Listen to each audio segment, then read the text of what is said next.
Hi, I'm Eric Siegel with ericstrains.com and welcome to episode 57 of Eric's Trains. Alright, so it is early April 2016 and it's been quite a while since the last episode of Eric's Trains. Now, in that last episode, I talked about the neck surgery that I had in December of 2015, and that really set me back quite a ways in terms of layout progress. It was a good 2 months or so before I was feeling well enough to start crawling under the layout and getting on top and doing some real work.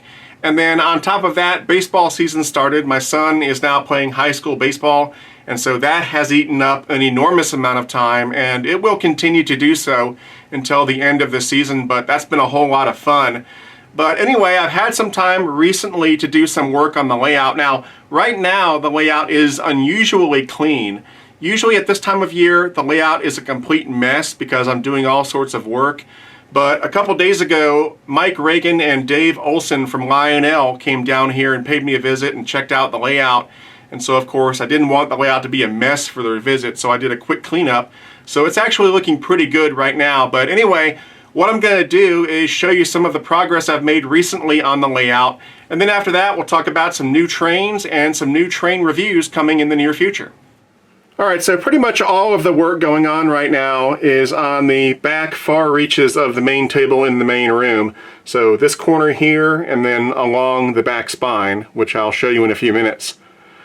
So what I'm doing in this corner is trying to get the town area a little more developed. Obviously it's not complete yet because there's not a lot of buildings and so forth, but I have done some street work. I've tried to get rid of the last vestiges of plywood, although there's still some plywood showing.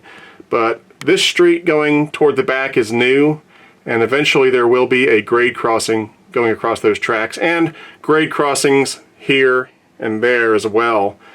Now, the brown paint back there is where I'm doing some scenery restoration because I had to rip out some scenery to put that road through, and so that's sort of in progress right now. In fact, pretty much everything you're seeing is in progress, so I would not read too much into it. Even the asphalt on the roads, that's just the first rough coat. I'll come again later and put a smoother, more consistent looking second coat on top. But yeah, I'm making some progress here. Now, I know a lot of you guys have asked me to do a video showing how I do the asphalt for my roads, and I'm in the process of making that video, but it's taking a while to get it right, and so hopefully that video will be done at some point in the first half of this year, and as soon as it's ready, I'll put it up on YouTube. Anyway, once I get the streets done, I will stripe them, and then I'll start working on the buildings, getting them in the right positions, adding more buildings than what you see here. That building on top of the pool hall, by the way, is just there temporarily. I just put it there. It's not going to stay there. And then I have to do sidewalks, which I've never done before, and then street lights and traffic lights and crossing signals for the grade crossings. So there's quite a lot of work left to do here, but it's getting there. The other work that I've been doing lately is along the back spine over there and the back tracks that are on the main level. Now, to better see what I've been doing, we need to get over there, and there's really no easy way to do it. I'm going to have to get up on top of the table and walk over there, so let's go ahead and do that. Alright, so we're on the back of the main table now, and you can see where we came from over there. And I've been doing some work on the track that's here in the back. Namely, on this loop of track right here, there was quite a stretch of track that was still unballasted and still is. I've put down some fresh ballast here. This is all brand new, and I've still got that section there to ballast. You'll see that the track is a little crooked there, and that's one of the reasons why I've been stalling on finishing this section, but I need to fix that track, get it so it's not crooked, and then I'll complete the ballasting. And another reason why I've been delaying this is because it's hard to see this when you're viewing the layout from over there, so it hasn't been a big priority, but it's kind of one of those things that I just want to get done so I can say I did it. And then there's some more work to do over here. I've got to finish some ground cover over here, but it's almost done. And then once all the scenery is done, I'll probably put some structures in over there and some more yard lights and so forth. So it should look pretty good when it's all said and done. I've also done a little bit of ground cover on the back spine here, and you can see down there, there's some more work to do. You can still see the plywood a little bit down there.